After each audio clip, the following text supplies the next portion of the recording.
Alhamdulillah ve salatu ve selamu ala Resulillah. Biz Allah subhanahu wa rahmeti bilen şu tevhid ilmin yönünü devam ederiz. Allah subhanahu wa ta'ala ilimni. Allah subhanahu wa ta'ala nerse yarata, hem Allah subhanahu wa ta'ala nerse yaratmay. Şu en zor bulgan Allah subhanahu wa ta'ala karşında en zor emir ol tevhidni. Ama Allah subhanahu wa ta'ala karşında bulgan en zor tıyılgan eybir ol şirkni yönlerini devam ederiz. Hem bizden şu ikinci kitapka Allah subhanahu wa ta'ala rahmeti bilen kiremiz. Ol Nevaqidul İslam diye atala. İslamны юкка чыгаруучу гүнахлар. Şo yazıp koyuyoruz. İslamны юкка чыгаруучу гүнахлар. Yani kişini İslamdan çıgaruучу гүнахлар.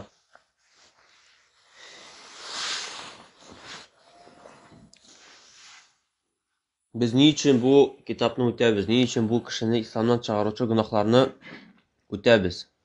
Birinciden yazıp koyuyoruz. Şusu günahlarının korkunçluğunu bilir için. Yani Allah subhanahu wa ta'ala işlegen Allah'ın ta karşında en korkunç günahlar var, hem korkunç günahlar var.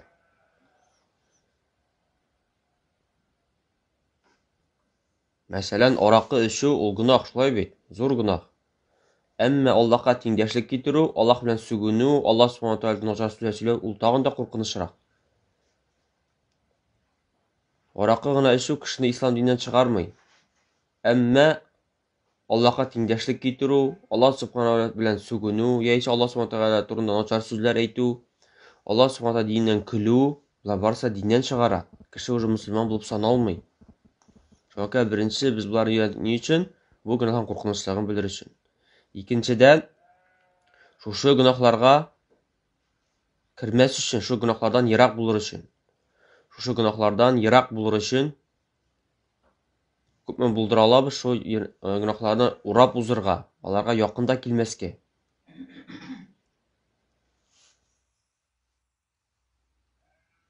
Kayber kişi eytirgen mümkün ya şu günahlarını bile degen, mene benim kurşu şunday, demek ki o Müslüman tugul deyip. Yok, ne bu kişini küfürge çıgaru, küfürlükке çıgaru, tekfir deyip atala.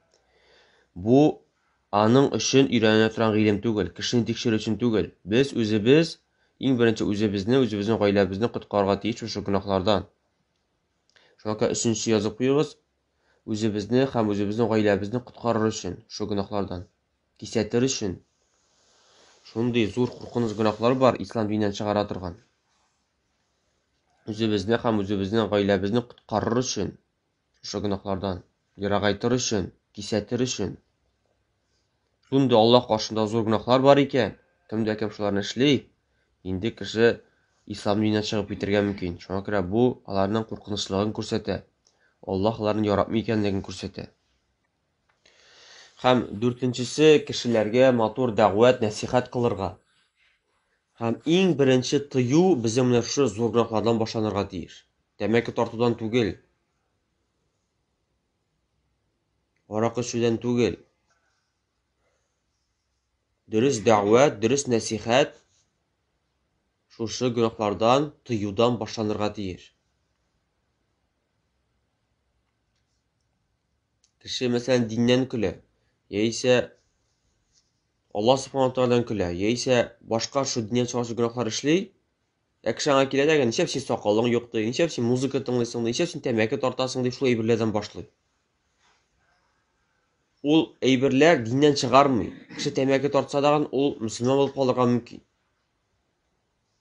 Şunka dürüst da'vat, dürüst ittirip kişiye nasihat, kişini doğru yolga çakırı, şu eybirlerden kisetüden başlanırga deyiz. En mühimden, neçe gitip Resulullah sallam Mekke'de etkene bir şey 10 yıl boyu şu tevhidke gene çakırdı, hem 10 yıl boyu şu şirkten gene tıydı kişilerini.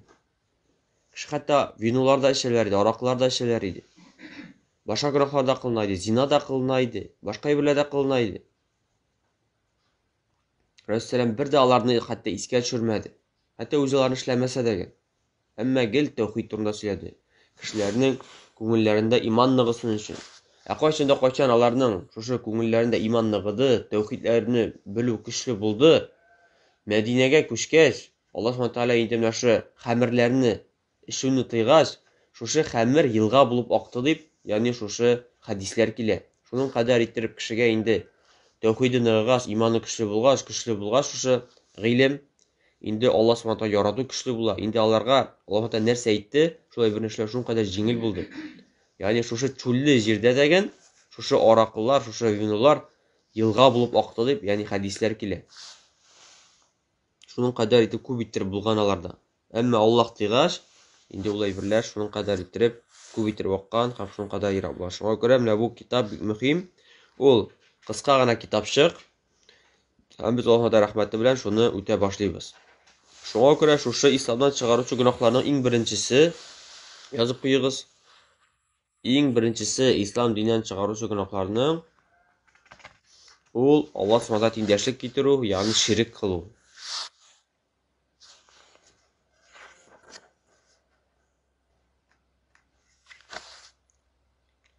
Аллаһ Субханаһу ва Тааля тиешле гыйбадәтне ниндидер заткамы, ниндидер әйбергәме, ниндидер нәрсәгәме, ниндидер сынгамы, путкамы, җингәме, кешегәме, шуны сарыф итү башка әйбергә, Аллаһтан башка. Нәрсә генә булмасын, кечкенә таш булсын, зур таш булсын, пәйгамбәр булсын, фәрештә булсын, берни аерма да юк. Әгәр дә кеше шу Аллаһка тиешле гыйбадәтне башка нәрсәгә сарыф итә икән. Шуңа каршы язып куегыз. Ул исламдан чыгаручы иң зур гөнаһ булып тора. Һәм языгыз, Аллаһ Куръан Кәримдә әйтә: Инналлаһа ла яғфиру ан юшрака бих ва яғфиру ма дуна залика лиман яша. Аллаһ Куръан Кәримдә әйтә, Ниса сүрәсендә Аллаһ Субханаһу ва Тааля үзенә тиңдәшлек кылуны, ягъни ширк кылуны гафу итми. Әмма ширктән кала башка гөнаһларны кемгә тели, шул кешегә гафу итә ала. Чынлыкта Аллаһ Субханаһу ва Тааля ширк кылуны, тиңдәшлек кылуны гафу итми. Әмма аннан кала башка гөнаһларны кемгә тели, шуңа гафу итә ала. Кыямәт көнендә ягъни. Ягъни кеше бер нәрсә урлады, яисә кеше тәмәке тартты, яисә инде башка гөнаһ кылды, кыямәт көндә килә. Әгәр дә ширк кылды икән, ширк белән кылып тәүбә сүлеп китте икән, инде урыны без нәрсә әйттек? Мәңгелек җәһәннәм дидек. Әмма ширктән кала шундый башка гөнаһлар кылды икән, Аллаһ да тели икән гафу итә алган гөнаһын. Әмма гафу итмәскә дә мөмкин. Җәһәннәмгә кертергә мөмкин. Әгәр дә генә ширк кылмады икән, инде ул мәңгелек җәһәннәмдә калмый бәрбер. Чөнки ул иң зур гөнаһны кылмады, шушы ширкне кылмады.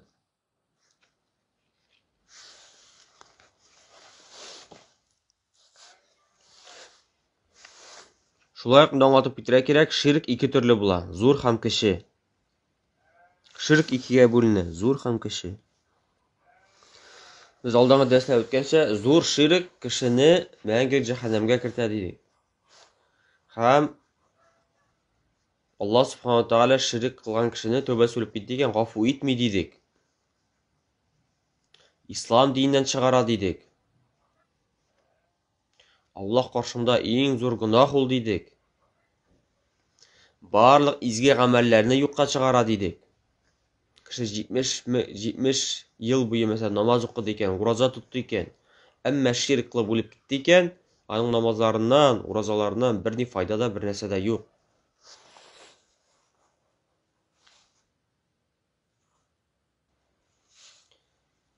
Шуңа күрә без менә шу зур ширктән тыярга тиешбез, шу зур ширкнең куркынычлыгын белгертергә тиешбез кешеләргә. Икенчесе кече ширк дидек. Ул иң зур гөнаһлардан булып тора ширктән соң. Кайбер кеше уйлый, менә бу кече ширк, менә бу теге хөрәфәтләргә ышану, нәрсәгә ышану, инде ул көлеп кенә карыйлар шулай бергә. Аларның күзләрендә шушы мәсәлә тәмәке тарту күбрәк гөнаһ кебек, аракы эчү күбрәк гөнаһ кебек тоела. Әмма шушы кече ширк ул бөтен гөнаһлардан иң зур гөнаһ булып тора, ширктән соң икенче урында тора.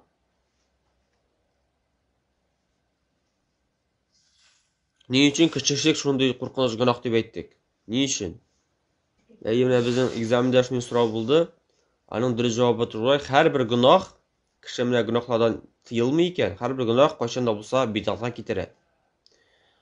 Һәрбер бидгат кайчан да булса кече ширккә китерә. Кече ширк кайчан да булса зур ширккә китерә. Зур ширккә китерүче сәбәп булып тора. Шуңа күрә ул, ягъни башка гөнаһларга караганда зуррак гөнаһ булып тора. Һәм шулай ук ул Аллаһка гына тиешле шушы менә гыйбадәтне шулай ук башкаларга сарыф итүгә чакыра. Ягъни шушы менә карап си булсын, буш көянтә булсын, шушы ниндидер башка әйберләр булсын, хөрәфәтләр булсын, кеше сайысканманда, нәрсә чыпчыкмы, килүеме, ышуымында Аллаһтан тиешле генә булган куркуны, яисә Аллаһтан гына тиешле булган көткән тәкъдирне ул менә шу әйберләрдән көтә. Ягъни шулай ук Аллаһка тиешле генә шу әйберне башкаларга сарыф итә шулай ук. Уйлый шу бәхетне бирә нидер бөтөй дип, яисә шу псинең үтеп китүе нидер бәхетсезлек китерә дип уйлый. Асылда бит аны бирүче бер Аллаһ кына, без әйткәнебезчә, бөтен бәхетне, шатлыкны, рәхәтне һәм шулай ук сынауларны, авырлыкларны безгә бирүче кем? Бер Аллаһ кына. Ул тәкъдирдә безнең язылган, шулай бит. Кеше уйлый, юк, димәк пси үтте икән, шулай булырга тиеш. Бөтөй тактым икән, значит миңа бәхет килеп тора дип, шундай әйберләрне әйтеп, ягъни шушы нәрсәне эшли. Әмма дөрес фикер буенча кече ширк ул зур гөнаһ булса да мәңгелек җәһәннәмгә кертми, шулай бит. Әмма кем белгән? Аллаһ Субхаһу Тәгалә бәлки 1000 ел яндырыр кешене, 2000, 3000 ел, кем белгән? Ягъни шулай куркыныч булып тора. Әмма без әйттек, кыямәт көнендә кеше тәүбәсе килде икән, Аллаһ каршына шу кече ширк кылып тәүбә кылмыйчы, ул нишли дип әйттек? Гафу ителә аламы ул, юкмы? Кече ширк кеше эшләп күлде икән кыямәт көндә, Аллаһ каршына килде икән кыямәт көндә тәүбә кылмыйчы, ул һичшиксез утка кергә тиеш. Һичшиксез. Язып куйыгыз шуны. Әмма мәңгелек калмый утта. Әмма утка кергә тиеш була. Аллаһ Тәгалә гафу итмим ди.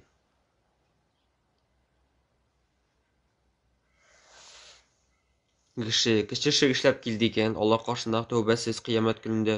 Кече ширк кына. Ömür boyu bötü tağıp жүрген, шул бөтүйне саклый. Кыямәт көндә килде тәүбәсез. Һәм алимнәр әйткәнчә, ул кеше утка кергә тиеш уже.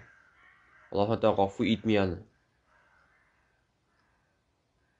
Утка керә, аннары соң чистарынгаш чыгырга тиеш иншаллах, чөнки ул зур ширк кылмады. Ул уйлады, шу бөтү тагу аркасында Аллаһ аны саклый дип уйлады.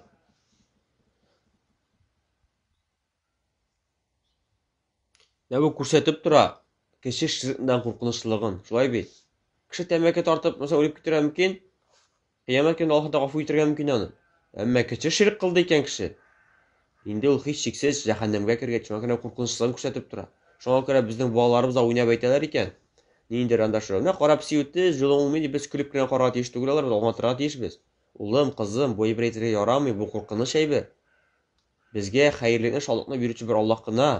Һәм шулай ук шушы менә бу сынаулар килсә, авырлыклар килсә, шулай Аллаһтан карап сиүтүеннән түгел, сайыскан ана тәрәҗәгә бәрелүдән түгел, яисә ниндидер анда үрмә күш килүдән түгел, яисә буш көянтә очрау аркасында түгел, урамны арттан себереп калу аркасында түгел, алардан түгел. Сишәмбе көнне эш башлаганга күрә эшем уңмады дип әйтү түгел.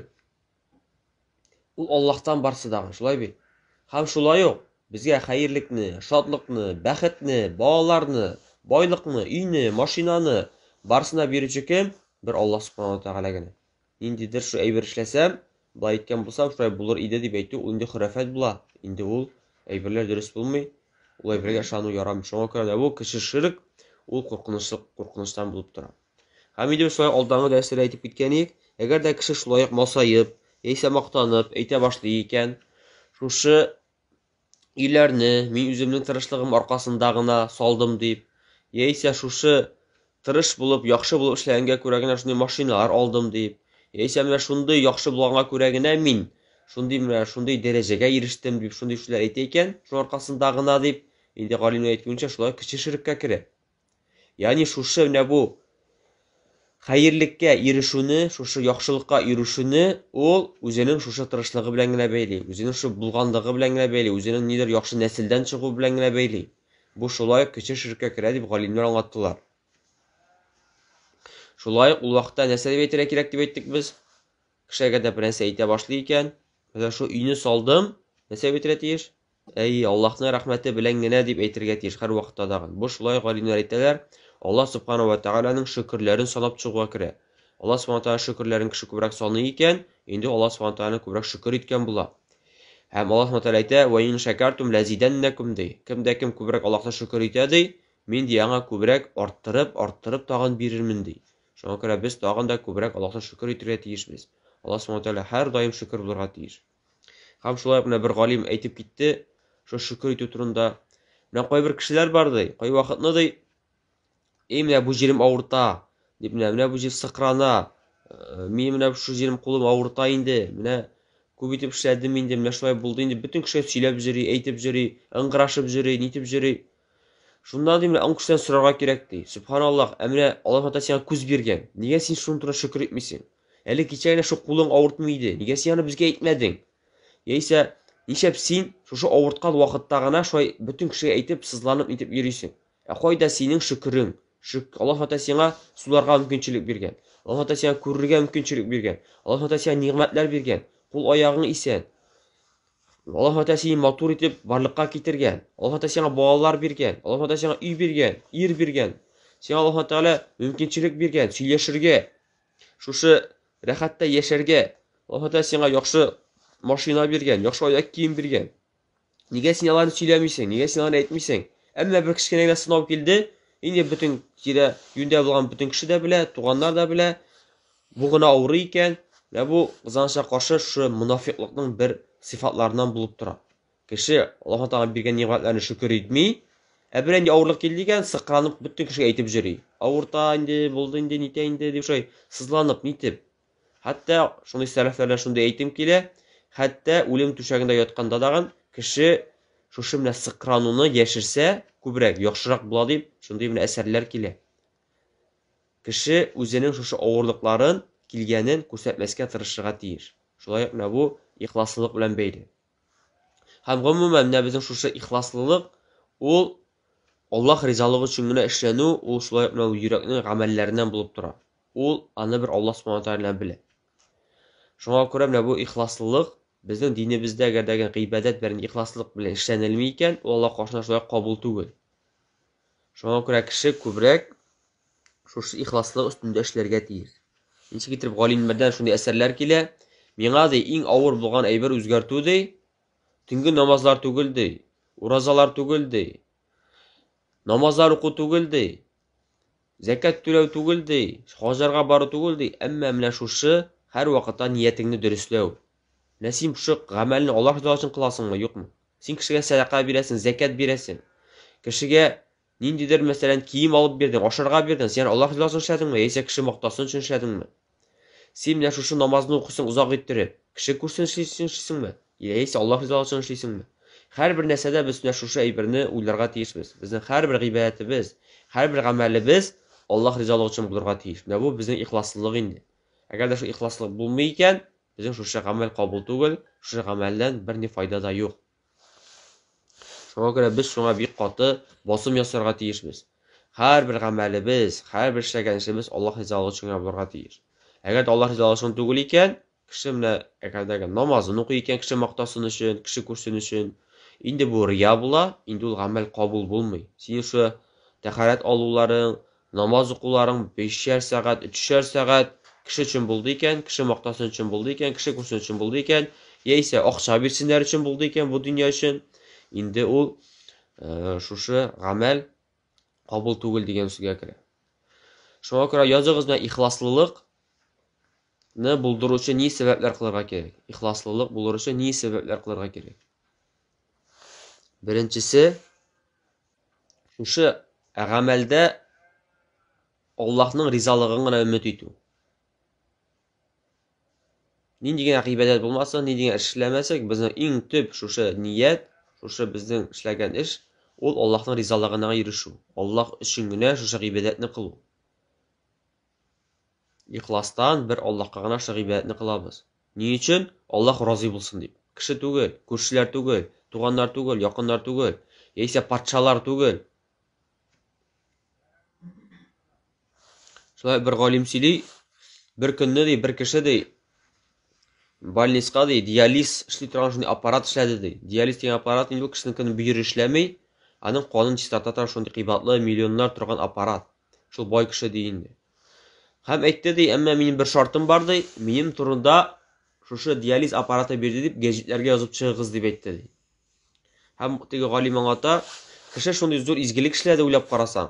Кешеләрне коткара торган шундый зур аппарат, шундый зур кыйбатлы оборудование алып бирде. Әллә ничә миллион. Әмма Аллаһ каршында бер ни әҗере дә юк ди. Ни өчен? Чөнки шушы эшләгән эшне ди кешеләр күрсеннәр өчен гәҗиттә минем турында язып чыгыгыз дип шундый шарт куйды ди. Әйе, ул кешеләр аны мактарлар. Кешеләр әйтерләр, нинди яхшы кеше бу дип әйтерләр. Кешеләрнең шу мактавына ул кеше ирешер ди. Әмма дә ләкин Аллаһ каршында аңа bir tiyin de bir әҗер дә булмас ди. Bir әҗер дә булмас, уйлап карагыз. Ничәшәр миллион акча бирде бит ул. Әмма аның шу мактат нәрсә генә иде? Кешеләр мактасын гына иде. Кешеләр күрсен өчен генә иде. Кешеләр нинди яхшы бу кеше, нинди бу юмарт кеше дип әйтсен өчен генә булды ди.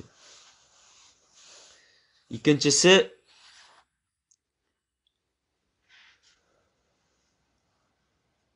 шушы изге гамәл белән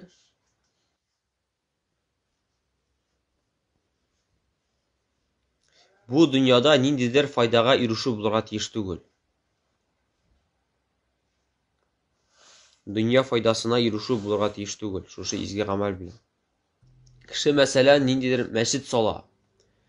Şuşu meşitni sala kişilerge күрсәтә, әмма аның төп максаты налык түләмәс өчен икән.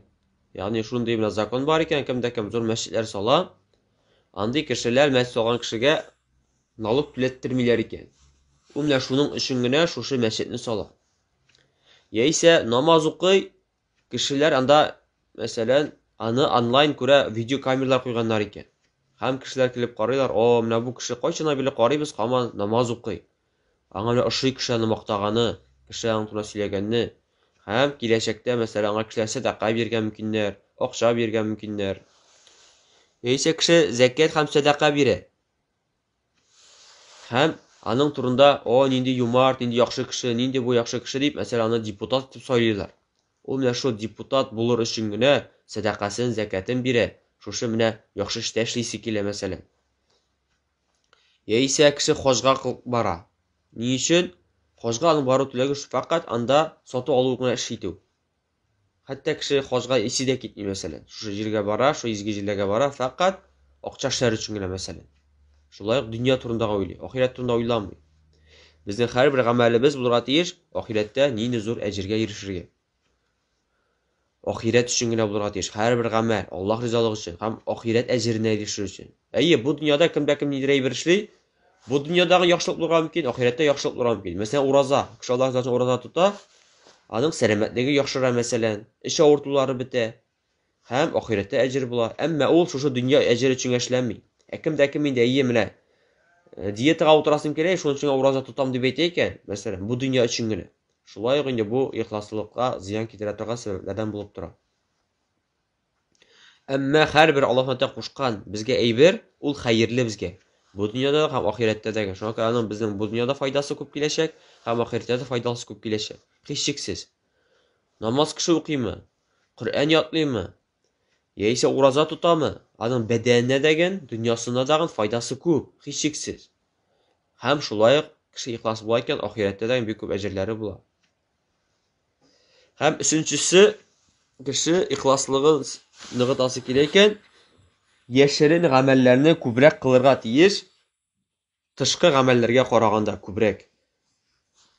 Ичегите бу Имам Малик дигән шушы галимебездә имамыбыздан килә, ул әйтә, менә ихласлыгыңны беләсең килә икән, ныгытасың килә икән, ихласлык өстенә эшлисең килә икән, синең яшерен гамәлләрең күбрәк булырга тиеш, синең ачык гамәлләреңгә караганда. Кызганычки, шуңа күрә кайбер кешеләр шуңа бик әз әһәмият бирәләр, яшерен гамәлләре бөтенләй юк дисәң була. Ураза тота икән инде, бөтен кеше ураза тотканын белә. Садака, закат бирде икән, бөтен кеше аның садака, закат биргән бирә. Төнге намазга торды икән, 2 рәкать тәһаҗҗүд намазы укыды икән. Инде бөтен гаиләсе, бөтен күршеләре, бөтен тирә-юньдә бөтен кеше мәчеттә сөйли. Мин тәһаҗҗүдкә тордым менә дип, мәсәлән, шулай итеп мактанып сөйли. Инде бу яшерен гамәлгә керми. Әмма инде кеше сизә икән, шушы ачыктан-ачык эшләнгән гамәленә, мәсәлән, рия керә икән, ширк керә икән, кеше мактаганын көтә башлый икән, кеше ничә менә мактамыйлар дип әйтә башлый икән, инде ул вакытта инде улай бер куркыныч булырга мөмкин. Әмма кайбер гамәлләрне галимнәр әйтәләр, кеше күреп эшләсә, башка кешеләргә мәсәлән мисал булса, мәсәлән, балаларына күрсәтә намаз укырга, мәсәлән, хәтта нәфил намазны кычкырыбрак укый, ни өчен? Балаларны өйрәтер өчен. Нинди мәсәлән рукухта нинди зикрләр әйтә, тәһаҗҗүд, әт-тахиятта нинди нәрсә укый, дугалар укый. Һәрберсе мәсәлән кеше хәтта тавыш күтәреп әйтә, ни өчен? Балалары күрсен өчен, ишетсеннәр өчен, һәм шулай башка гыйбадәтләрдә дә. Закатны, садаканы бирә, мәсәлән, күбрәк бирә, һәм башка кешеләрне шуңа этәрә башлый. Шулай ул яхшы гамәлләрдән була. Әйе, ниятенә карап. Ничек итеп Рәсүл сәлам әйткән, иннамал ахмалу бинният. Һәрбер безнең гамәл ул нияткә карап бәяләнә. Бер кеше, мәсәлән, бер үк төрле гамәл эшлиләр. Икесе дә бер үк төрле гамәл эшли. Әмма берсенә булырга мөмкин тау әҗерләр, икенчесенә бер нинди әҗердә булмаска мөмкин. Бу нәрсә белән бәйле? Шу нияте белән бәйле, шу изге гамәле белән бәйле, изге нияте белән.